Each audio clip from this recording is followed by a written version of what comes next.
প্রিয় দর্শক, আমরা দাঁড়িয়ে রয়েছি এই মুহূর্তে হযরত সৈয়দ শাহবন্দিগি রহমতুল্লাহ আলাইহি এর মাজার শরীফে। এই মাজারটি হযরত নাসিরউদ্দিন সিপাহসালা মাদানী রহমতুল্লাহ আলাইহি সহ 120 জন আউলিয়া যেখানে শায়িত রয়েছে। ঐতিহাসিক মুরারবন দরবার শরীফে রয়েছে এই মহান উলির মাজারটি। চলুন আমরা এই মহান উলির সম্পর্কে, উনি কে, ওনার সম্পর্কে কিছু তথ্য জেনে নিই।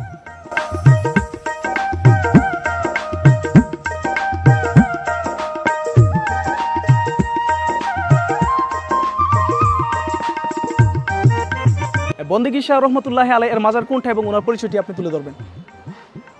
এই দরবার শরীফের ভিতরে যে প্রধান যে ঢুকে যে মাজারটা দেখা যাচ্ছে মাজার শরীফই হরজতে ইসরাইল মুল্লকুল উলামা বন্দেগী সাহেবের মাজার।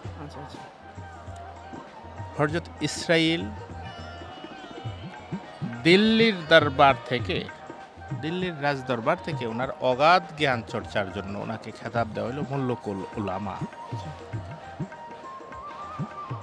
আর উনি এতই ইবাদত বন্দিগিতে ব্যস্ত ছিলেন, মগ্ন ছিলেন যে উনি ওনার যে পৈতৃক হিসাবে পাওয়া যে তরফ রাজ্যের পরিচালনার ভার ছিল ওনার কাঁধে।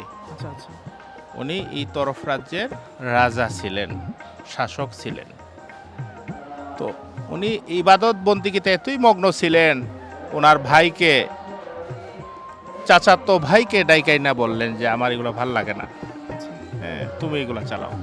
হ্যাঁ, মিকাইল সাহেব, ওনার চাচাতো ভাই মিকাইল সাহেব, উনি রাজত্বের শাসনভার দিয়ে দিলেন।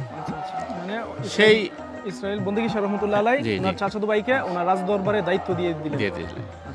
তো ইসরাইল মুল্লকুল উলামা ইবাদত বন্দিগির কারণে ওনার নামের সাথে লকব যুক্ত হলো বন্দেগী শাহ। এই 120 জন আউলিয়ার হযরত সিপাহসালার সৈয়দ নাসিরউদ্দিন রহমতুল্লাহ আলাইহির উরুসে হযরতে বন্দেগী সাহেবের উরুসও পালন করা হয়, হযরত কুতুবুল আউলিয়ার উরুসও একই সাথে পালন করা হয়। এই যে মোরারবন দরবার শরীফের যে উরুসটা হচ্ছে, এটা প্রধান হচ্ছে হযরতে সিপাহসালার সৈয়দ নাসিরউদ্দিন রহমতুল্লাহ আলাইহি। এখানে 120 জন আউলিয়ার উরুসি একত্রিত করে পালন করা হচ্ছে। এই মাজারের পাশে তো আরো অনেকগুলো মাজার রয়েছে, এইগুলো কার? পরবর্তী পর্যায়ে হযরতে বন্দেগী শাহ ইসরাইল মুল্লকুল উলামা রহমতুল্লাহ আলাইহির পরবর্তী পর্যায়ে যে বংশধর যারা ওলিয়ে কামেল হয়েছেন ওনাদেরকে এখানে শায়িত করা হয়েছে।